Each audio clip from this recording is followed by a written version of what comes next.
209 chase చేస్తూ ఇంకా 28 balls మిగిలిండగానే 6-4-2 అయిపోయిన తర్వాత కూడా ఒక బ్యాటర్ ఏమో 32 బాల్స్లో 76 కొట్టి, ఇంకొక బ్యాటర్ 36 బాల్స్ 82 కొట్టి, ఇషాను స్కై లిటప్ చేసి మొత్తం రాయ్పూర్ని వచ్చిన వాళ్ళందరికీ ఒక పండగ ఇచ్చి ఏం ఆడారయ్యా అంటే ఊచకోతకి డెఫినేషన్ అంటే ఏంటి అంటే ఈ రన్ చేసి చూపిస్తే సరిపోతుంది.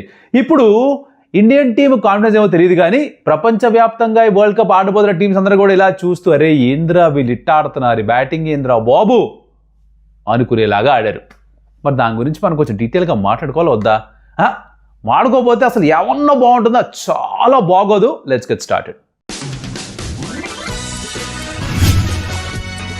Welcome to some tales. నా పేరు Kaushik. It is a fantastic run chase India against న్యూజిలాండ్ సెకండ్ T20 ఇంటర్నేషనల్లో.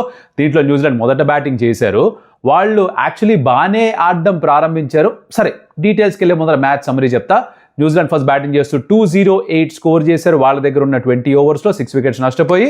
అండ్ ఇండియా ఆ స్కోర్ని 209ని 15.2 ఓవర్స్లో ఖతం ఖలాస్ చేసేశారు. టాప్ స్కోరర్ ఇండియాకి సూర్యకుమార్ యాదవ్. ఒక 23 ఇన్నింగ్స్ తర్వాత, ఒక 460 చిల్లర రోజుల తర్వాత, అక్టోబర్ 12, 2024 తర్వాత మళ్ళీ ఇప్పుడే 50 కొట్టడం. As a captain highest score లేదట. దానికి తోడు ఇషాన్ కిషన్ ఓ 76 స్కోర్ చేయడం. శివం దుబే వచ్చి ఓ 36 18 బాల్స్లో ఇచ్చుకున్నారు, ఖర్చులకు ఇచ్చుకున్నారు. దాంతో మ్యాచ్ త్వరగా అయిపోయింది. ఇది సమరీ. బట్ సమరీలో ఏం తెలుస్తుంది మనకి? అసలు కాదంతా ఇదిగో దీని తర్వాత రాబోయే దాంట్లో ఉంది. వీడియో మొత్తం చూడాలమ్మా. దీనమ్మ వెరీ ఇంట్రెస్టింగ్ ఇది. అంటే చాలా ఇంట్రెస్టింగ్ పాయింట్స్ ఉన్నాయి. అఫ్ కోర్స్ స్టార్ట్ చేసే ముందర మీకు వీడియో ఎక్కడ నచ్చితే లైక్ థమ్స్ అప్ దోస్త్ అది కొట్టేస్తే మీకు బాల్ వస్తుంది. లైక్ కొట్టినప్పుడు చాలా మందికి ఆ బాల్ వస్తుంది అనమాట. అండ్ అఫ్ కోర్స్ అలాగే సబ్స్క్రైబ్ చేసుకుని సమ్ టేల్స్కి that will give us a huge boost. ఈ వరల్డ్ కప్ వచ్చే ముందర 2 లక్షలకి వెళ్ళిపోయాం అనుకో, మామూలుగా ఉండదు అసలు. కోవి డ్యాన్సే, మేము డ్యాన్స్ వేసి వీడియో కూడా పెట్టేస్తాం, ఇంకా డౌట్ లేదు దాంట్లో. ఇది సంగతి. సరే న్యూజిలాండ్ ఫస్ట్ బ్యాటింగ్ చేయడం స్టార్ట్ చేసినప్పుడు వాళ్ళు కూడా యాక్చువల్లీ బాగానే మొదలుపెట్టారు. At one point of time 10 ఓవర్లు అయ్యేసరికి వాళ్ళు కూడా 100 ఆడేసరికి అనిపించింది అరే వీళ్ళు ఇవాళ 230 240 కొడతారేమో అని అనుకునే వాళ్ళు నేను కూడా ఒకడిని. అయితే భలే పుల్ బ్యాక్ చేశారు. ఫస్ట్ ఓవర్లో 18. Harshdeep very expensive. ఫస్ట్ ఓవర్లో 18 ఇచ్చాడు. ఇన్ఫాక్ట్ హర్షిత్ రాణా వచ్చి ఒక వికెట్ మేడ్ని వేసాడు. డెవన్ కాన్వేని 4th టైం అవుట్ చేశాడు. దాని తర్వాత వరుణ్ చక్రవర్తి కూడా పవర్ ప్లేలో బౌలింగ్ వేయడం ఇదంతా జరిగింది. పవర్ ప్లేలో వాళ్ళు బాగానే స్టార్ట్ చేశారు. 10 ఓవర్లు వేసరికి 11 ఓవర్లో 100 కూడా చేరుకున్నారు. అండ్ పుల్ బ్యాక్ చేశారు తర్వాత ఇండియా. వరుణ్ చక్రవర్తి 4 overs 35 ఓ wicket, Kuldeep Yadav 4 overs 35 2 wickets. Harshit Rana incidentally first ఓవర్లో వికెట్ మేడినా తర్వాత 2 overs 35. అంటే మీకు 3 overs 35 ఎకానమీ 12 అని కనిపిస్తుంది కానీ యాక్చువల్లీ చూస్తే 17.5 ఉతికారు. తర్వాత అందరికీ పడ్డారు, అందరికీ ఇచ్చుకున్నారు ఖర్చులకి. బట్ ఏదో ఒక రకంగా మొత్తానికి స్పిన్నర్స్ పుల్ బ్యాక్ చేశారు కాబట్టి కొంచెం శాంట్నర్ లాస్ట్లో 47 స్కోర్ చేసి నాట్అవుట్గా ఉన్నా కూడా 208కి రిస్ట్రిక్ట్ అయితే చేశారు ఇండియన్ బౌలర్స్. అక్కడ వరకు క్రెడిట్ ఇవ్వాలి. దీంట్లో ఇంట్రెస్టింగ్ ఏంటంటే హార్దిక్ పాండ్యా ఫస్ట్ ఓవర్ వేశాడు. తర్వాత సెకండ్ ఓవర్ ఆ డెత్ ఓవర్స్లో వేశాడు. సెకండ్ ఓవర్లో లాస్ట్ బాల్ మంచి సీమప్ డెలివరీ 135 km/h కీపర్ దగ్గర బౌన్స్ అవ్వకుండా వెళ్ళింది. దాని తర్వాత మనోడు అసలు రగిలిపోయాడు. జనాలకు అర్థం కాలేదు దేనికిరా ఇంత కోపం, ఎందుకు రగిలిపోతున్నాడు అంటే ఇక్కడ మనం ఊహాగానాలుగా చేయగలం. నాకు అనిపించింది ఏంటంటే మేబీ తను ఒక 4 ఓవర్ల కోటా వేయించకుండా ఫస్ట్లో ఒక ఓవర్ ఇచ్చి తర్వాత మళ్ళీ ఇంత పెద్ద గ్యాప్ ఇచ్చి సెకండ్ ఓవర్ ఇక్కడ ఇస్తుంటారని అసలు నేను ఎవరిని తెలుసా, హార్దిక్ పాండ్యా అంటే ఎటువంటి బౌలింగ్ వేయగలడో మీకు అసలు ఐడియా ఉందా అన్నట్టుగా ఏదో రియాక్షన్ ఇచ్చినట్టుగా అనిపించింది. Train to fire himself up. And అలాగే క్యాప్టెన్ ఎక్కడి నుంచి చూస్తుంటే తనకు కూడా ఒక ఇండికేషన్ ఇవ్వగో నేను ఆ స్లోవర్ బాల్సే కాదు, స్లోవర్ కట్టర్సే కాదు, ఇలా సీమప్ కూడా వేయగలను, వేస్తే బాల్ ఇలా బౌన్స్ కూడా అవుతుంది, I'm a very effective bowler ఈ ఫార్మాట్లో అని ఒక మెసేజ్ ఇవ్వకుండానే ఇస్తున్నట్టుగా నాకు అనిపించింది. మరి మీరేమనుకున్నారు? ఎందుకు అలా ఫైర్ అంటారు? మీ ఉద్దేశంలో ఎందుకంత కోపం అంటారు? ఎక్కడ ఇంటర్వ్యూలు ఎక్కడ చెప్పలేదు కాబట్టి మనం గెస్ట్ చేసుకుందాం. మీ గెస్ట్ ఏంటో కమెంట్లో చెప్పండి. సరే ఇలా ఇన్నింగ్స్ అయిపోయింది. ఇండియా చేజ్ మొదలైంది. సంజు శాంసన్ ఫస్ట్ షాట్కి అవుట్ అయిపోవాలి. డెవన్ కాన్వే బౌండరీ దగ్గర క్యాచ్ వదిలాడు, అది చేతి తగిలి బౌండరీ అవతలకి వెళ్ళి 6 కూడా వచ్చింది. అదే ఓవర్లో మనోడు మళ్ళీ బాటమ్ ఆఫ్ ద బ్యాట్ తగిలి మిడ్ ఆన్లో అవుట్. ఫస్ట్ ఓవర్లోనే తన out, Ishan Kishan entry. Next over first ball Abhishek Sharma out, second టైమే తను డక్ అవుట్ అవడం T20 ఇంటర్నేషనల్స్లో.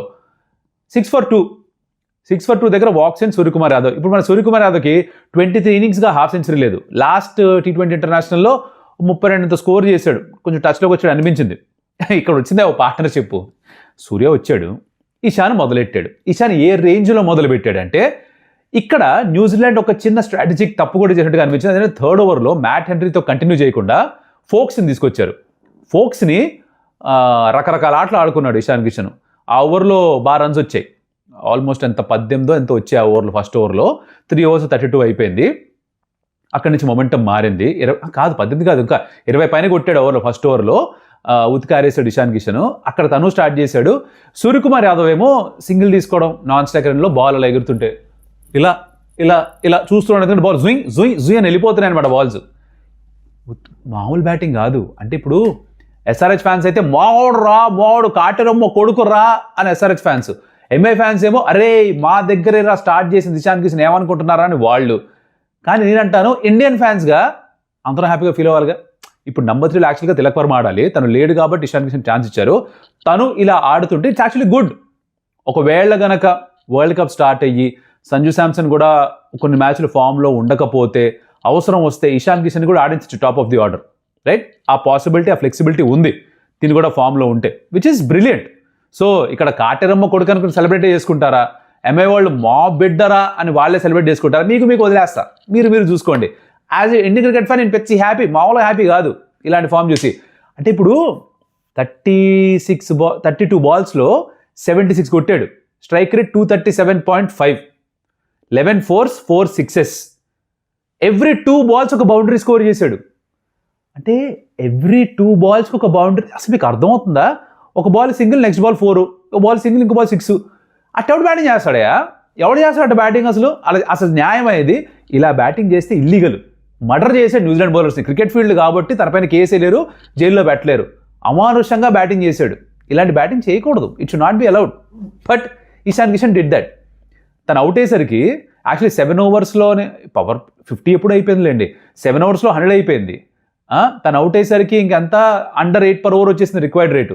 ఆ పార్ట్నర్షిప్ 96లో 76 కొట్టింది ఇషాన్ కిషనే.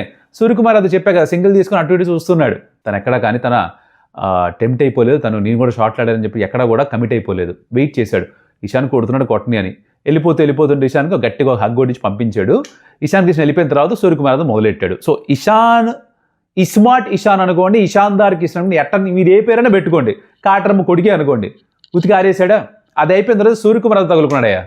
తను కూడా ఆ ఇషాన్ కిషన్ అవుట్ అయిన తర్వాత మొదలుపెట్టాడు. ఒక ఓవర్లో ఎవరిని కొట్టాడు?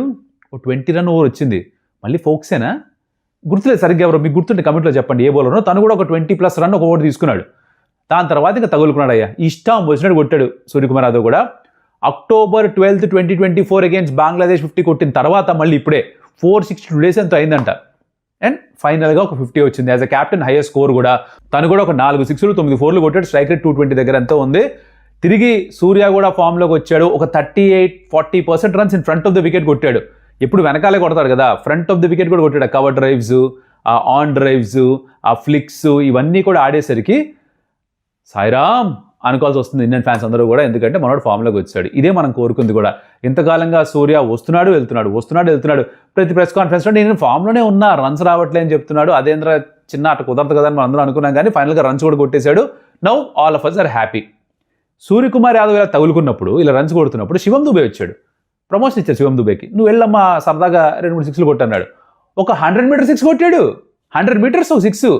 అది అడిలేడ్లో నాకు గుర్తుంది. ఒకసారి మహేంద్ర సింగ్ ధోని క్లింట్ మెకేన్ అనుకుంటా లాస్ట్ ఓవర్లో 11 ఎంతో కావాలో 6 కొడతాడు లాంగ్ ఆన్ మీదుగా. 109 ఎంతో. అది అడిలేడ్ ఇస్ ద బిగ్గెస్ట్ గ్రౌండ్. అది కూడా మరి 100 meters అంటే దాటుతుంది. కానీ ఈ మధ్యకాలంలో బౌండరీస్ లోపల తీసుకొచ్చారు. ప్రపంచంలో ఏ గ్రౌండ్లోనే 6 అనేమో అంత దూరం వెళ్ళింది ఆ బాల్. ఇలా 2-3 పెద్ద 6లు కొట్టాడు శివం దుబే. తను కూడా 18 balls 36, 200 strike rate. Hair style అంత గొప్పగా లేకపోయినా కూడా మార్చాడు. ఉంగరాలు చుట్టూనే బాగుండేవాడేమో మనిషి. But any which ways hair style మనకు సంబంధం ఉంది. రన్స్ వస్తున్నాయి. వికెట్ కూడా తీసుకున్నాడు. ఒక ఓవర్లో 7 runs ఒక వికెట్ తీసుకున్నాడు. సో శివం దుబే కూడా హ్యాపీస్. అంతా బాగానే ఉండింది. అయితే ఈ మ్యాచ్లో బై ద వే స్టార్టింగ్లో హర్షిత్ రాణా వచ్చాడు, కుల్దీప్ వచ్చాడు అని చెప్పి అంటే బుమ్రాకి రెస్ట్ ఇచ్చారు. అక్షర్ పటేల్ చెయ్యి కట్ అయింది. మన ప్రివ్యూలో అనుకున్నాం ఆడతాడో తెలియదు మనకని, ఆడలేదు. బుమ్రాకి రెస్ట్ అండర్స్టాండబుల్. కానీ 2 మ్యాచ్లు ఆడి దాని తర్వాత ఒక బ్రేక్ ఇస్తే బాగుండేదేమో. బట్ ఎక్స్పోజ్ అయ్యారు మూవ్.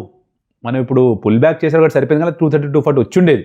సో ఇండియన్ బౌలర్స్ కూడా కొంచెం తొందరగా వేరే ప్లాన్స్తో రావాలి. బట్ న్యూజిలాండ్ అయితే తలబట్టు కూర్చుంటారు. అరే ఏం జరుగుతుందిరా, అరే ఎందుకు ఇట్లా ఆడుతున్నారు వీళ్ళు, అరే ఏంట్రా ఇట్లా బ్యాటింగ్ చేస్తున్నారు వీళ్ళు అనుకుంటారు వాళ్ళు. ఎందుకంటే ఫస్ట్ మ్యాచ్లో ఏమో 238 కొట్టారు. దీంట్లో వీళ్ళు ఫస్ట్ బ్యాటింగ్ చేసి 208 కొడితే వీళ్ళు మరి 15.2లో చేసేసి పారేశారు. న్యూజిలాండ్ మాత్రమే కాదు, మిగతా టీమ్స్ అందరూ కూడా చూస్తారు. అంటే వీళ్ళు 6 for 2 ఉన్నా కూడా నెమ్మదిగా ఆడరా, ఎర్లీ వికెట్స్ పడిపోయిన అభిషేక్ శర్మ 0 మీద అవుట్ అయినా కూడా ఇలా చేజ్ చేస్తారా? వీళ్ళకి ఎటువంటి ప్లాన్స్తో రావాలి అంటే వికెట్లు తీసుకుంటూనే ఉండాలి, ఆల్ అవుట్ చేస్తేనే మనం సేఫా అన్న ఒక ఫీలింగ్లోకి అయితే వెళ్ళిపోతారు. ఆ భయాన్ని అయితే క్రియేట్ చేస్తారు. This is very good for India. Now అనుకోవచ్చు T20 బైలాటరల్ సిరీసే కదా, పెద్ద గెలిస్తే ఏంటి గెలవకపోతే ఏంటి ఏం లేదు, కాన్ఫిడెన్స్ పెరుగుతుంది. ఇలా ఆడినప్పుడు మీరు వరల్డ్ కప్లో కూడా మీ మెదడులో ఉంటుంది, అరే మనం ఇలా ఎర్లీ వికెట్స్ పడ్డప్పుడు కూడా మ్యాచ్ గెలిచాము, 16 ఓవర్స్ లోపలే ఫినిష్ చేసామని ఒక కాన్ఫిడెన్స్ ఉంటుంది ప్లేయర్స్కి. I would really like India to be pushed.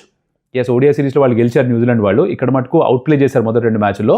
They will come back with better plans for sure. And ఇండియాని ఎలా పుష్ చేస్తారో చూడాలి. వేరే ఇంకెవరికి బ్రేక్ ఇచ్చి ఎవరికి రెస్ట్ ఇచ్చి ఎవరికి ఆడిస్తారో ఇది కూడా అన్ని కూడా చెక్ చేసుకోవాలి మనం. అలా జరిగిందన్నమాట మ్యాచ్. మరి మీరు మ్యాచ్ చూసి ఎంజాయ్ చేస్తుంటే ఈ వీడియో చూసి ఎంజాయ్ చేస్తుంటే, బై ది వే అందరూ అడిగారు ఫస్ట్ T20 రివ్యూ ఏది నీకు అసలు రెస్పాన్సిబిలిటీ ఉందా లేదా అని అడిగారు. నేను ఇప్పుడు ఒక మాట చెప్తాను మీకు, నేను మ్యాచ్ చూడకపోతే దాని గురించి వీడియో చేయడం నాకు నచ్చదు. హైలైట్స్ చూసి చేసేయచ్చు, కానీ ఇలా డీటెయిల్గా మాట్లాడమే అలాంటి పాయింట్లు మిస్ అయిపోతాం. మీకు అర్థమైపోతుంది, అరే స్కోర్ కార్డు చూసి చెప్తున్నాడు రా, హైలైట్స్ చూసి చెప్తున్నాడు రా అని. అలా నేను చెప్పే రాజనం లేదుగా. అందుకే నేను మ్యాచ్ చూడనప్పుడు నేను యూజువల్గా వీడియో చేయడం అవాయిడ్ చేస్తా. ఓకే, ఈ మ్యాచ్ చూసా, వీడియో చేశా, నచ్చుంటే లైక్, అలాగే subscribe to stump tales, comment about ఎవరి పర్ఫార్మెన్స్ ఎక్కువ బాగా నచ్చిందో. అండ్ అలాగే మరో వీడియోలో మళ్ళీ కలుద్దాం. అప్పటిదాకా సెలవు మరి. Adios Amigos.